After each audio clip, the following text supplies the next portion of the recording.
Oi, Chris Vallotton falando do capítulo 2 do livro Guerra Espiritual. Eu espero que você tenha lido, espero que tenha feito a tarefa de casa. Tem muita gente com muito tempo extra por causa do isolamento com esse vírus. Mas vamos dar uma olhada no capítulo 2. Sabe, muitas vezes eu fui ensinado quando era jovem que havia um cachorro preto e um cachorro branco dentro de mim. E o cachorro que eu alimentasse era o cachorro que ia governar a minha vida, e basicamente o cachorro preto era o meu velho homem e o cachorro branco o meu novo homem. E aí eu comecei a ler a Bíblia, e eu percebi que de fato isso não é verdade. Claro, é uma grande metáfora, mas não é assim que acontece biblicamente. Porque a Bíblia diz que quando eu recebi Jesus Cristo, e eu fui batizado, está em Romanos capítulo 6, que na verdade o velho homem morreu. E o batismo não é apenas um ato simbólico. O batismo, na verdade, é um ato profético. E o que é um ato profético?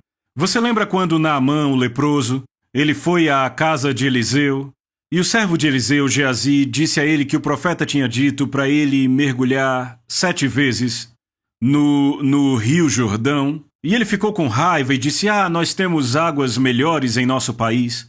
Mas ele mergulhou 7 vezes no Rio Jordão, e quando saiu da água na 7ª vez, sua lepra tinha sumido. Quantos entendem que isto não é um ato simbólico? Foi um ato profético. O ato profético significa que a obediência física traz liberação espiritual. E quando você foi batizado, quando eu fui batizado, o que aconteceu foi que entramos na água. E a primeira parte do ato profético é que nós morremos, literalmente nosso passado ali morreu com Cristo. E quando saímos da água, na verdade esta é a segunda parte, é uma declaração profética de que eu estou vivendo com Cristo. Literalmente, eu morri com Cristo quando Jesus morreu na cruz. Ele morreu por mim, é claro, ele morreu por mim, morreu pelos meus pecados, mas também morreu como eu. Porque a Bíblia diz que quando ele morreu na cruz, eu morri com ele. E a Bíblia continua dizendo, Romanos 6, que quando ele ressuscitou dos mortos, eu literalmente ressuscitei com ele. E aí, ele continua dizendo, considerem a si mesmos, considerem-se, pensem desta forma, eu estou morto para o pecado e vivo para Cristo. E então 2 Coríntios 5,17, que você lê nesse capítulo, diz, se alguém está em Cristo é uma nova criatura. As coisas velhas passaram, eis que tudo se fez novo. A palavra novo aí é uma palavra grega que significa protótipo, nunca antes criado. Em outras palavras, quando recebemos Jesus Cristo e nascemos de novo, de fato, nós nascemos de novo como uma nova criatura, uma criatura que nunca existiu antes, literalmente alienígenas estrangeiros. Eu sei que parece uma imagem estranha. Nós morremos, aí Deus vem e põe a mão por dentro, e não sou mais eu quem vive, como Paulo disse, mas Cristo vive em mim. Sabe, tudo isso significa, o que tudo isso tem a ver com guerra espiritual? Bem, às vezes pensamos, muitos de nós aprendemos, e às vezes pensamos, que estamos numa guerra contra o nosso velho homem. O meu velho homem. Não, rapaz, o seu velho homem morreu.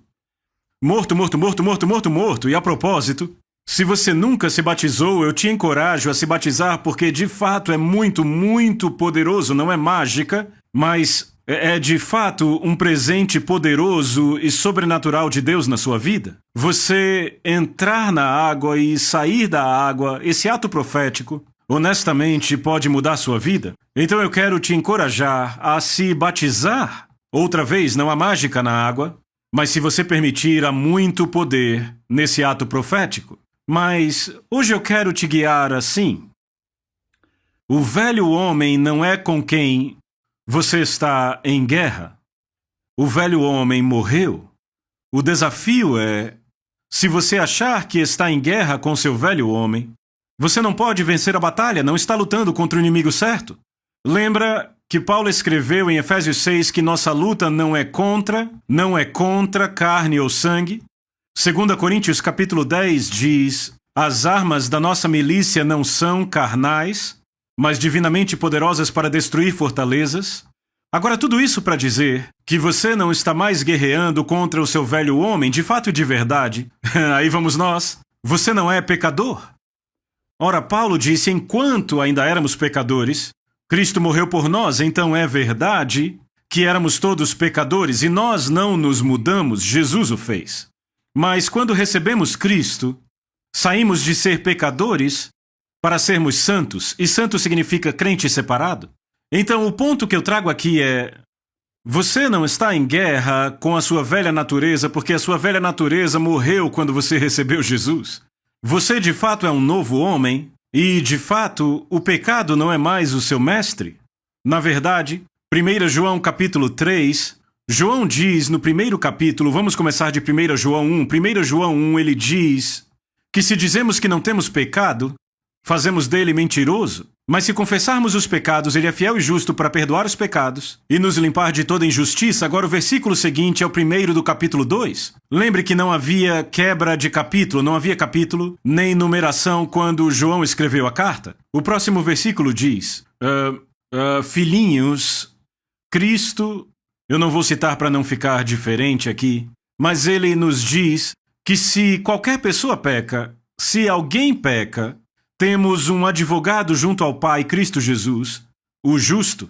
Em outras palavras, eu vou citar o versículo, agora eu lembrei ele todo.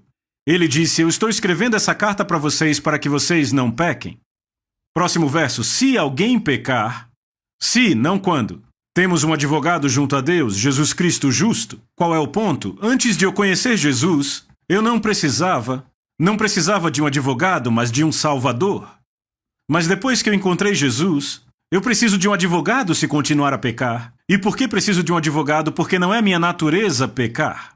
Agora ele continua no capítulo 3, 1 João capítulo 3, dizendo que se alguém pratica o pecado, não conhece a Deus, porque todo aquele que é nascido de Deus é nascido em uma nova natureza e não pode pecar. E depois você olha isso com calma, as referências estão todas no livro. E aí eu percebi que isso traz condenação às pessoas. Eu estou lutando contra o pecado. Eu não estou dizendo de jeito nenhum, você é uma pessoa terrível. Eu estou te dizendo que talvez você não saiba que você não é mais um pecador. E muita gente ensina que depois que você recebe Cristo ainda é um pecador. Então talvez tenha gente pecando pela fé. Veja, literalmente você é justo pela fé. Mas tem gente que diz, eu sou um pecador salvo pela graça. Então eu ainda sou pecador, e se você acredita que é pecador, você de fato peca, ainda vai pecar?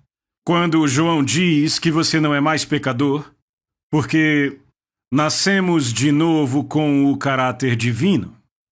Então, alguns de vocês, e agora eu já abri o meu aplicativo de Bíblia aqui, alguns de vocês podem querer trazer Romanos 7 quando eu falo sobre isso. Bem, Paulo disse que ele peca e que o pecado está vivo nele, e eu quero falar um pouco com vocês sobre isso. E tudo isso é por uma só razão. A guerra espiritual é contra um inimigo, e o inimigo não é o seu velho homem. Então eu estou tentando aqui te preparar para o fato de que muitos de vocês podem ter vinculado a batalha a este velho homem, ou eu sou viciado, eu ainda sou viciado em pornografia, viciado nisso, naquilo, estou lutando com meu velho homem e... Bem, deixa eu te dizer, se você nasceu de novo, sua luta não é contra o seu velho homem, sua luta é contra o inimigo. O vício é um inimigo, o vício pode ser um demônio, pode haver um espírito de vício na sua vida, pode haver um espírito de pornografia na sua vida, pode haver um espírito de depressão, de ira... E eu não ponho a culpa de tudo no diabo, mas eu te digo que se for o diabo, você não vai vencer, tentando ficar introspectivo, você não vai adquirir habilidade para sair de algo, não vai aprender novas habilidades e ser liberto, se de fato for um inimigo espiritual te atacando. Então, vamos abrir bem rápido em Romanos 7 aqui, obviamente não vou passar tanto tempo nisso aqui, é apenas uma visão geral.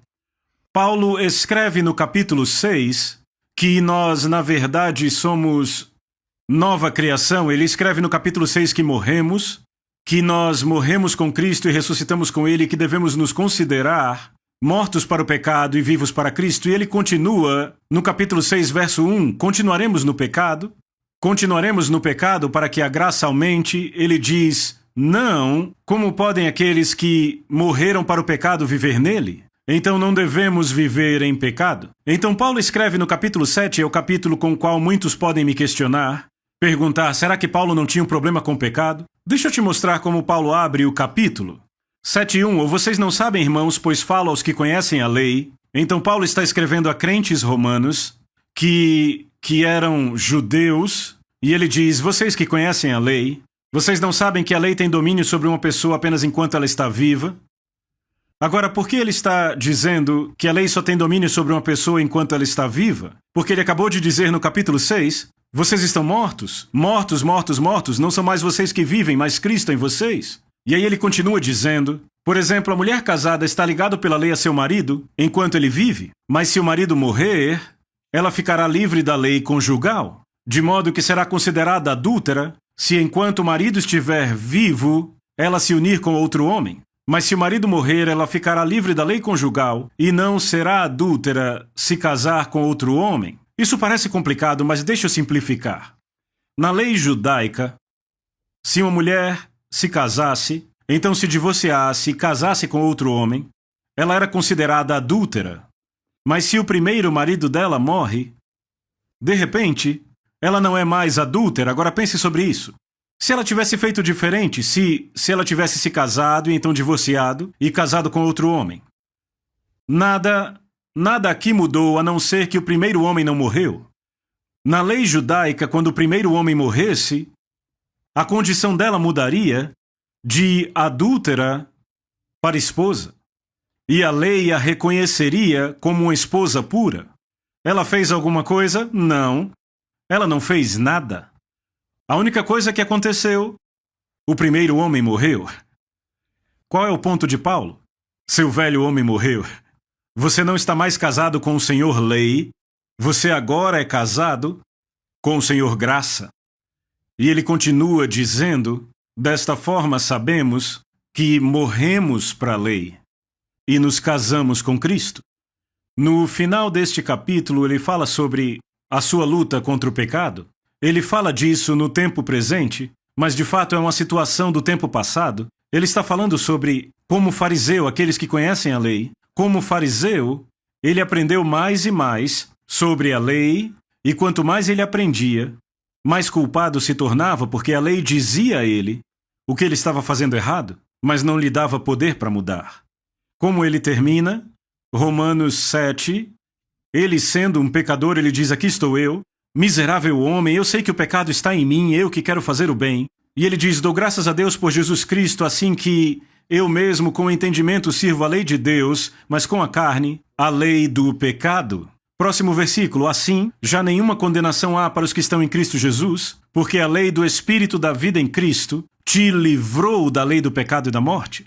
A lei do Espírito da vida em Cristo te livrou da lei do pecado e da morte. E o ponto dele aqui é tudo que ele descreveu no capítulo 7, que ele estava debaixo do pecado, que o pecado o possuía, que ele era escravo do pecado, ele queria mudar, mas não conseguia. A lei dizia mais coisas que ele estava fazendo errado. 217 leis no Velho Testamento. Toda vez que ele aprendia uma lei nova, descobria mais e mais o quanto ele era impotente contra o pecado, contra o seu próprio pecado.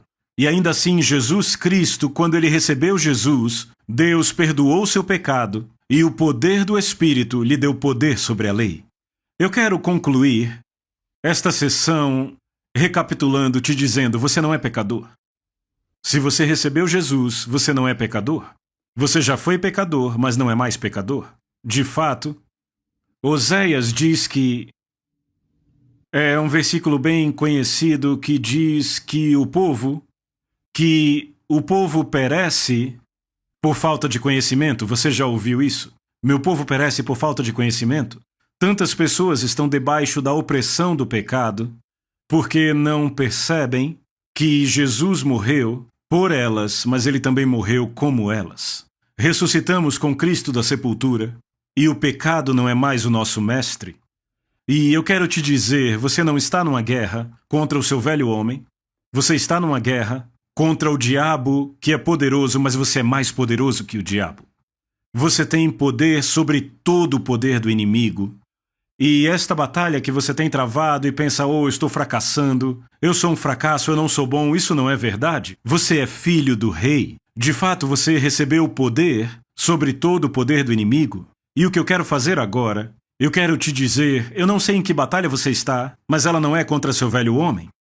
Eu quero que você tire um tempo sozinho, e qualquer que seja a sua luta, seja medo ou vício, seja ira, qualquer que seja, qualquer pornografia, homossexualidade, contra o que quer que seja que você esteja lutando, eu quero que você olhe para esta coisa como um inimigo e diga: ei, esta não é minha identidade, as minhas tentações não são minha identidade. E eu quero que você tire este tempo para ficar sozinho e repreenda esta coisa contra a qual você tem lutado e comece a incitar o poder de Deus em sua vida para de fato ser livre e permanecer livre. Falaremos mais sobre isso na próxima sessão. Deus te abençoe. Eu te amo demais.